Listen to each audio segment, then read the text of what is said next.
एक दिल को दहला देने वाली खबर सामने आ रही है पश्चिम बंगाल की राजधानी कोलकाता से, जहां साउथ कोलकाता के कस्बा इलाके में स्थित एक लॉ कॉलेज के कैंपस में गैंगरेप की वारदात को अंजाम दिया गया है। बताया जा रहा है कि पीड़िता ने एक आरोपी का विवाह का प्रस्ताव ठुकरा दिया था, जिसके बाद उसे जबरन कॉलेज कैंपस में एक सुनसान कमरे में ले जाकर शारीरिक और मानसिक रूप से प्रताड़ित किया गया। इस केस में एक आरोपी ने रेप किया, जबकि उसके दो साथी मददगार बने, लेकिन तीनों आरोपियों के खिलाफ गैंगरेप के तहत एक्शन लिया जाएगा। पीड़िता की ओर से दर्ज कराई गई शिकायत के अनुसार उसने एक आरोपी का शादी का ऑफर ठुकरा दिया था। इसके बाद आरोपी उसे जबरन कॉलेज परिसर के एक सुनसान कमरे में ले गया। वहां एक आरोपी ने उसके कपड़े उतारे और रेप किया। वहीं इस घटना के बाद एक बार फिर शैक्षणिक संस्थानों में छात्रों की सुरक्षा पर सवाल उठने लगे हैं। इस डरावनी घटना के सिलसिले में कॉलेज के दो मौजूदा छात्रों और एक पूर्व छात्र सहित 3 आरोपियों को गिरफ्तार कर लिया गया है। बताया जा रहा है कि यह घटना 25 जून को शाम 7:30 बजे से 10:30 बजे के बीच हुई थी। गिरफ्तारी के बाद तीनों आरोपियों को अलीपुर कोर्ट में पेश किया गया। पुलिस ने 14 दिन की पुलिस हिरासत की मांग की है, लेकिन कोर्ट ने तीनों आरोपियों को अगले मंगलवार तक पुलिस हिरासत में रखने की अनुमति दे दी है। पीड़िता की शिकायत पर दर्ज एफआईआर के मुताबिक मुख्य आरोपी 31 साल का मनोजीत मिश्रा है, जो कॉलेज का पूर्व छात्र और तृणमूल कांग्रेस छात्र परिषद के यूनिट का अध्यक्ष है। इसके अलावा सह आरोपी में 19 साल के जैब अहमद और 20 साल के प्रमित मुखर्जी का नाम भी शामिल है।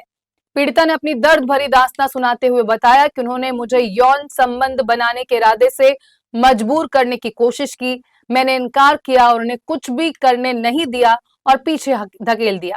मैं रोई और उनसे कहा कि मुझे जाने दो। मैंने उनसे कहा कि मैं रिलेशनशिप में हूं और अपने बॉयफ्रेंड से प्यार करती हूं, लेकिन वो नहीं माने। मुझे घबराहट का दौरा पड़ा और सांस लेने में तकलीफ हो रही थी, क्योंकि वो मेरी बात नहीं सुन रहे थे। मैंने उनसे अस्पताल ले जाने के लिए कहा, लेकिन वो मेरी मदद नहीं कर रहे थे। पीड़िता ने कहा कि उन्होंने कॉलेज के मेन गेट को बंद कर दिया था। गार्ड असहाय था, जिसके चलते उसने मेरी मदद नहीं की। वो मुझे फिर से कमरे में ले गए। मैंने उनके पैर छुए, लेकिन उन्होंने मुझे जाने नहीं दिया। वो मुझे जबरदस्ती गार्ड रूम में ले गए, मेरे कपड़े उतारे और जबरदस्ती मेरे साथ रेप करना शुरू कर दिया। उन्होंने मुझे ब्लैकमेल किया, मुझे धमकी दी कि वो मेरे दोस्तों को मार देंगे और मेरे माता पिता को भी गिरफ्तार कर लेंगे। पीड़िता ने बताया कि जब आरोपी मेरे साथ रेप कर रहा था, तब उसने मेरा वीडियो भी रिकॉर्ड किया। मुझे धमकाया कि अगर मैंने सहयोग नहीं किया तो वो वीडियो सबको दिखा देगा। जब मैं कमरे से बाहर निकलने की कोशिश में थी, तब उन्होंने मुझे हॉकी स्टिक से मारने की कोशिश की। पुलिस के मुताबिक कोलकाता में ताल बागान क्रॉसिंग के पास सिद्धार्थ शंकर शिशु रॉय उद्यान के सामने से कस्बा पुलिस स्टेशन द्वारा 2 एफआईआर नामजद आरोपियों को गिरफ्तार किया गया। दोनों आरोपियों के मोबाइल फोन उनके कब्जे से जब्त किए गए हैं। तीसरे एफआईआर नामजद आरोपी को उसके घर से गिरफ्तार किया गया और उसका मोबाइल फोन भी जब्त कर लिया गया। पुलिस का कहना है कि मामले की गंभीरता को देखते हुए हर एंगल से जांच की जा रही है। इस घटना के बाद आक्रोश फैल गया है और छात्र विरोध प्रदर्शन कर रहे हैं। कोलकाता में लगातार विरोध प्रदर्शन देखे जा रहे हैं और आरोपियों को कड़ी से कड़ी सजा देने की मांग भी की जा रही है। वहीं अब इस मामले पर सूबे के अंदर सियासत भी शुरू हो गई है।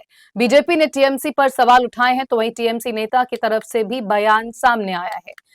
टीएमसी एमपी कल्याण बनर्जी ने कहा, कॉलेज या शिक्षण संस्थानों में पुलिस तैनात करना मुमकिन नहीं। महिला सहकर्मियों की सुरक्षा करना पुरुष सहकर्मियों का कर्तव्य है। जो लोग घूम रहे हैं, उन्हें ये भी सोचना चाहिए कि वो किसके साथ घूम रहे हैं। कुछ विकृत मानसिकता वाले लोग इस तरह के अपराध करते हैं। ऐसे लोगों के खिलाफ सख्त कार्रवाई होनी चाहिए। महिलाओं को ऐसे लोगों के खिलाफ लड़ना चाहिए, चाहे वो सरकारी कॉलेज ही क्यों ना हो। इसके अलावा कॉलेज प्रशासन के खिलाफ कार्रवाई होनी चाहिए। वहीं बीजेपी नेता शुभेंदु अधिकारी ने कहा कि इसके लिए पूरी तरह से पुलिस जिम्मेदार है। कोलकाता पुलिस वहां क्या कर रही है? मुख्यमंत्री को अपनी कुर्सी पर रहने का कोई अधिकार नहीं और हम इस मुद्दे को उठाएंगे। वहीं बीजेपी आईटी के सेल के प्रमुख अमित मालवीय ने सोशल मीडिया पोस्ट में कहा कि अपराध एक पूर्व छात्र और कॉलेज के 2 लोगों द्वारा किया गया और आरोप लगाया गया कि एक टीएमसी सदस्य भी इसमें शामिल था। आरजी कर अस्पताल की घटना का जिक्र करते हुए मालवीय ने कहा कि पश्चिम बंगाल में महिलाओं के खिलाफ अपराध बेरोक टोक जारी है और ममता बनर्जी के नेतृत्व वाली सरकार पर राज्य को महिलाओं के लिए दुस्वप्न के बदलने का आरोप लगाया। उन्होंने कहा कि बीजेपी पीड़ित परिवार के साथ खड़ी है और सभी आरोपियों को सजा दिलाने के लिए दृढ़ संकल्पित है।